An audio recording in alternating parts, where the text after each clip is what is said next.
మహబూబాబాద్ జిల్లా కొత్తగూడెం మండలంలోని ఏకలవ్య పాఠశాలలో విద్యార్థులు ఆహారం విషయంలో తీవ్ర అవస్థలు పడుతున్నారు. గత కొన్ని రోజులుగా ఉప్పు కారంతోనే భోజనం చేస్తూ కడుపు నింపుకుంటున్నామని వాపోతున్నారు. దీంతో తమకు కడుపులో మంట వచ్చినా నానా ఇబ్బందులకు గురవుతున్నామని ఆ విద్యార్థులు అధికారులను వేడుకుంటున్నారు.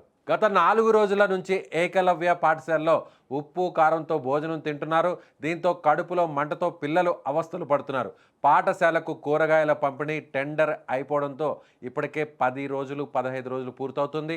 అప్పటి నుంచి నేటి వరకు కూడా కూరగాయలు తెప్పించకుండా అందుబాటులో ఉన్న వెల్లుల్లిపాయ కారంతోనే భోజనం పెట్టి చేతులు దులుపుకుంటున్నారు అక్కడున్నటువంటి కిచెన్ నిర్వాహకులు. ఈ పాఠశాల అడవి ప్రాంతంలో ఉండడంతో పిల్లలు బయటకు రాలేక ఎవరికి చెప్పుకోలేక తీవ్ర అవస్థలకు గురవుతున్నారు. దీంతో గత 2 రోజుల కిందట జరిగిన పేరెంట్స్ కమిటీ సమావేశంలో విద్యార్థుల తల్లిదండ్రులు నిలదీసినప్పటికీ పాఠశాల యాజమాన్యం మౌనంతో ఉండడంతో ఇప్పుడు సర్వత్రా చర్చనీయాంశంగా మారిపోయింది. చివరకు ఆదివారం పేరెంట్స్ కమిటీ సభ్యులు వస్తున్నారని తెలిసి గుడ్డుతో కూడిన భోజనం పెట్టారు. కానీ ఆ భోజనంలో కూడా పురుగులు రావడంతో భోజనాన్ని బయట పడేసి ఉపాధ్యాయులపై తీవ్ర ఆగ్రహాన్ని వ్యక్తం చేశారు.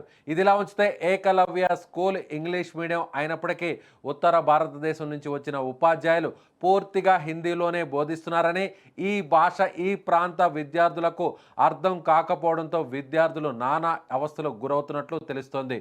గతంలో చదువులు కంటే ప్రస్తుతం బోధిస్తున్న విద్యా బోధన అర్థం కాకపోవడంతో ఇబ్బందులు పడుతున్నామని విద్యార్థులు ఆవేదన వ్యక్తం చేస్తున్నారు. ఇప్పటికైనా ఏకలవ్య స్కూలుకు చైర్మన్గా ఉన్న జిల్లా కలెక్టర్ గారు స్పందించి వెంటనే పాఠశాల యాజమాన్యంపై చర్యలు తీసుకోవాలని పేరెంట్స్ కమిటీ సభ్యులు వాపోతున్నారు. సో ఏకలవ్యకు సంబంధించినటువంటి ఆ పాఠశాలలో ఏం జరిగిందో అక్కడికి సంబంధించినటువంటి వాళ్ళు నిలదీస్తున్నటువంటి ఆ దృశ్యాలను ఒకసారి స్క్రీన్ మీద చూద్దాం. तो अभी सेकंड सैटरडे का दिन आना है कितना आपने जब पेरेंट्स मीटिंग कंडक्ट करेंगे कौन कौन रहना है कौन कौन नहीं रहना है उनसे क्लास में